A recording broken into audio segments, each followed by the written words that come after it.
Next up, we have Latin, and I know that you all have been studying Latin for several years now. So just to review the resources, we have the Henley First Year Latin Lesson Book. We have the Henley Latin Grammar Book, and we have the Henley Latin Answer Key.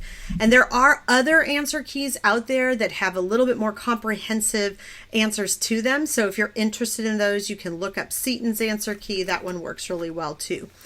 So let's talk about Latin. Why do we study Latin? We study Latin for so many reasons, but primarily we are trying to learn a skill. How do we memorize grammar? How do we understand the rules or the syntax of a language? How do we apply that?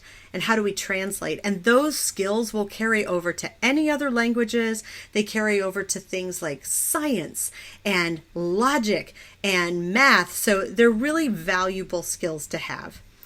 So when you are studying Latin, I want you to look at your assigned reading for the week. And first, before you do anything else, skim that lesson and mark down your vocab and your rules. Now, when you get started this very first week, week 1, you are going to be doing a large swath of review. But if you look at the lessons 1 through 6, it covers nouns.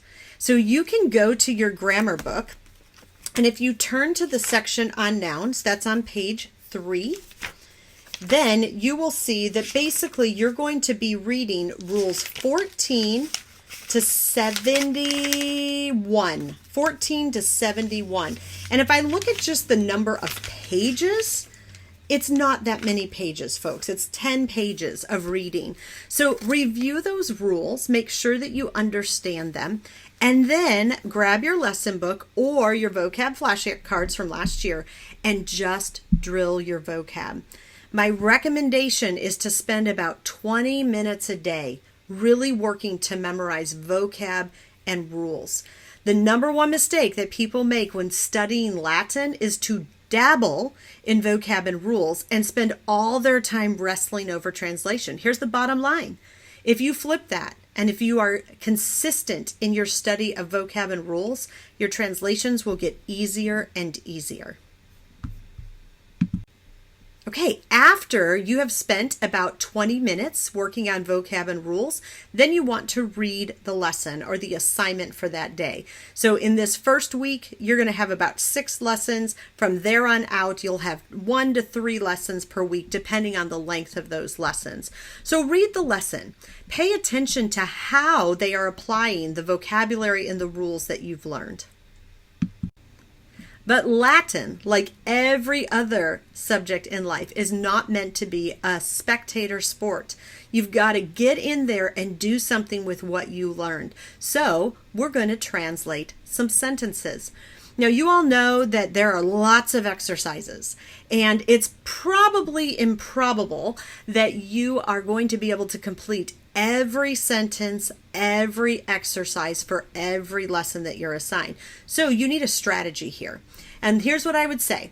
If you spent 20 minutes memorizing vocab and rules, if you spent 10 or so minutes reading the lesson, then spend the remaining time that you have left translating. And that might be the even numbers of every exercise. It might be the first 3 of every exercise, but you do want to at least try some because all of the exercises were chosen because they teach a skill. So you don't want to just skip over whole exercises if you can avoid it. So again, when you are translating, you want to be practicing and applying what you've learned. So in Challenge B, you probably started with some readings, and we're going to continue that endeavor. But I really want to point out that the readings are not exercises to translate. They are just that. They're reading, and we want to read for comprehension. So when you learn to read English, you would read stories, and you wouldn't pick up all of the details every time. But the more that you read, the more fluent you became, and the more pieces of the puzzle that you were able to uncover. So when we hit the readings, and you'll have about 1 each week, sometimes a couple, again, I want you to try to read and see how much you comprehend. So finally, for Latin, we are going to take quizzes when you come to class each week.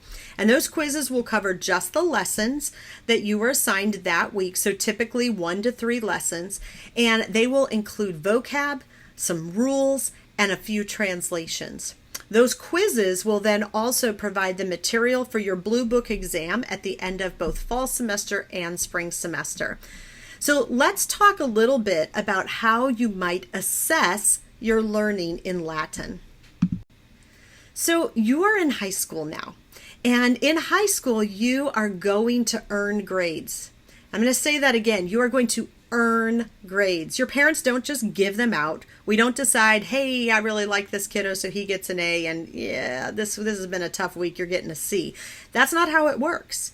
You are going to do work to earn grades. And so one way that you can do that in Latin is just simply through your quiz and test grades.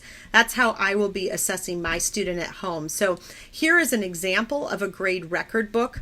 I did start with week 2 here. Week 1 is there, but it's just so long and so out of context from all of the other lessons that you'll be assigned. Here you can see what it's actually going to look like. So that first column there is the number of vocabulary that you'll be reviewing and drilling. And then you'll see in the second column here, there are rules, and then the number of exercises that are assigned. And here you'll see that reading. And we're going to read that reading in class as well, aloud, to see how much we can get. And we'll have some fun trivia questions to see who understands the most. So the quizzes for each week will cover the content for that week, and they will be a possible of 40 points. Some of them will be less than that. Some of them will only be 25. So again, it just depends on how much material is being covered. And we'll grade those in class as well. Your parents will have access to those answer keys. So if you need assistance with that at home, or you need an opportunity to repeat a particular quiz, you can do that with your parents at home.